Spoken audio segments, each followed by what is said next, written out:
Hello, this is Ken Ferry with this week's Boots in the Field report. It's been a busy last 2 weeks. Many operations were able to finish up the planting last Thursday through Saturday. Some areas are still a little too wet. They're hoping to get back in this weekend and finish up the planting season for 2021. I've been looking on the road looking at a lot of frosted beans the past 3 days to get a handle on what this frost damage is really like. While I did hand out some death certificates, not as many as I thought. About 2/3 of the fields that farmers were sure would not come back last week actually did. We had enough new GDUs that the new growth was easy to find.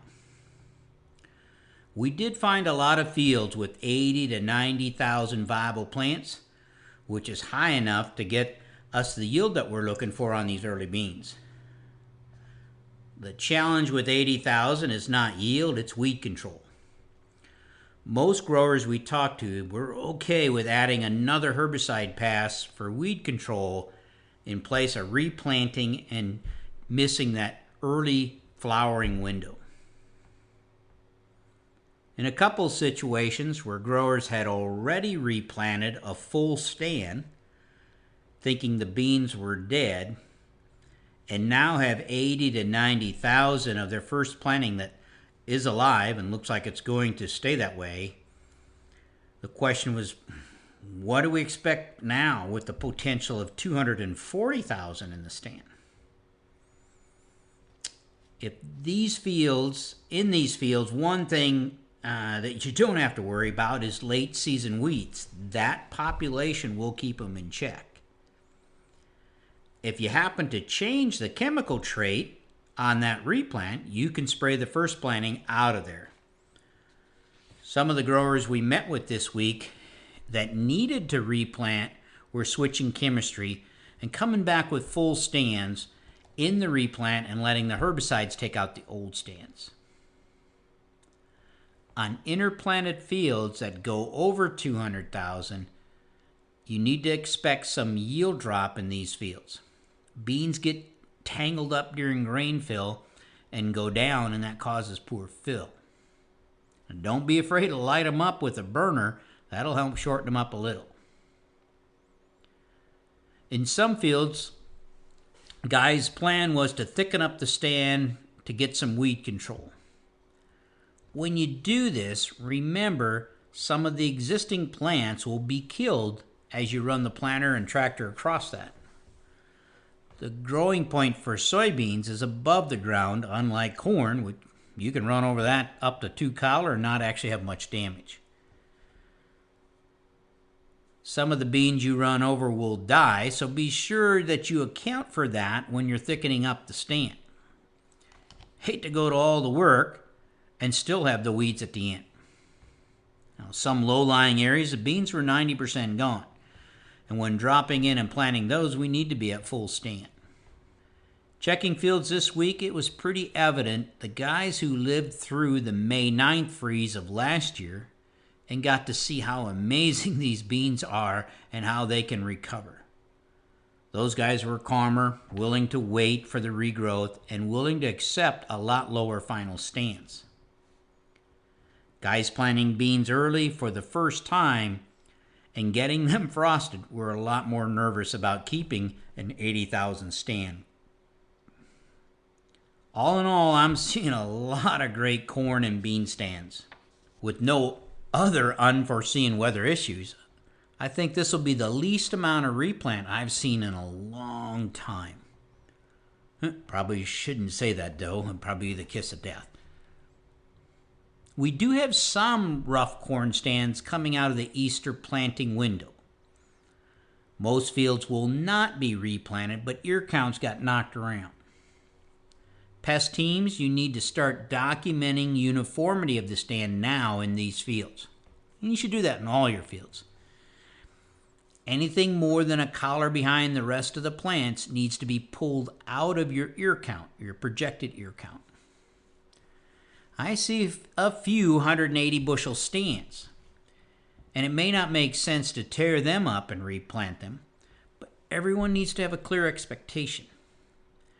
We cannot get 240 bushel out of 34,000 plants and only carry 22,000 ears.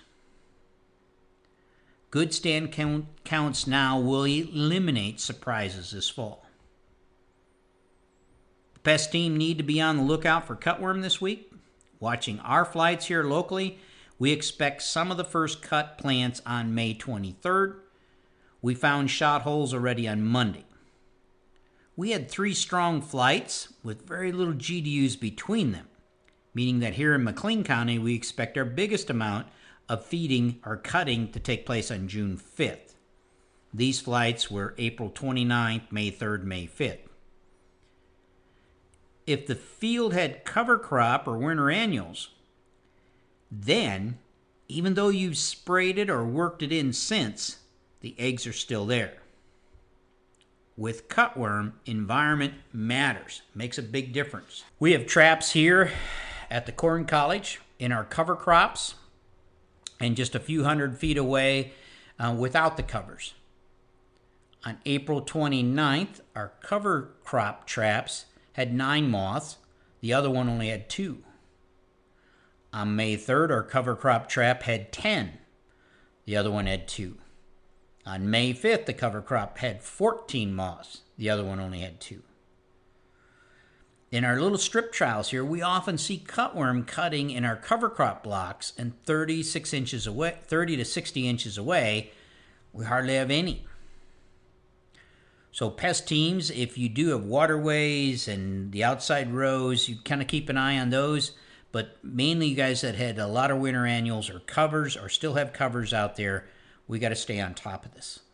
Now, these cutworm don't quit flying. They're going to be flying in here all year. It's just that the corn will get big enough eventually that we don't want to worry about it cutting it off. Good news is these guys are easy to kill, so let's not let them derail good stands. While we did have about a half a dozen fields get sprayed for the bean leaf beetle, I think this threat has now passed. Beans are getting big enough and the beetle are getting spread out. Many of you are gearing up to start pulling nitrates for the side dress season. Most of you are veterans at pulling nitrates and know how this system works. For new customers or old customers pulling samples for the first time, please follow the system we have in place. We handle hundreds of nitrates every year and it goes smooth if everyone follows the system. Don't be that guy. If you didn't pull last year, it's now an online submittal process, and Katie will have to get you an online account set up. Katie sent out the email with the details this week to help you out. Any question at all, call the office, talk to Katie. Those of you who are not pulling nitrates, don't forget, before you side dress, we need to take stock of what the 4R plan we recommended is compared to what you actually did. If you pulled in out of your weed and feed or off the planter, it needs to go back in the side dress. Yield goals and populations are important in our nitrogen recommendation. From the stands I'm seeing, I expect a lot of you guys will be raising your yield goals. If you bump your yield goal 30 bushel in your mind, but don't tell us so we can adjust, it'll only happen in your mind. So don't sell that corn. Here at Corn College, we'll be planting the last of the beans next week and replanting a little bit of beans from frost damage. But all in all, things are really looking good. We'll have a lot to show at our field day this summer and our Corn Soybean College. Sign up for the Corn Soybean College is going well, and we thank you for that. It'll be great to see you guys in person again. For the alumni, don't forget there's a discount for returning customers as well as a discount for groups over 10. Soil testing crews are running hard, so if you haven't sent in your summer orders, let's get that done so we can clean them up while you're in your neighborhood. To stay up to date, check out our website at croptechinc.com and subscribe to our podcast, Boots in the Field Report. Keep her safe, keep her moving.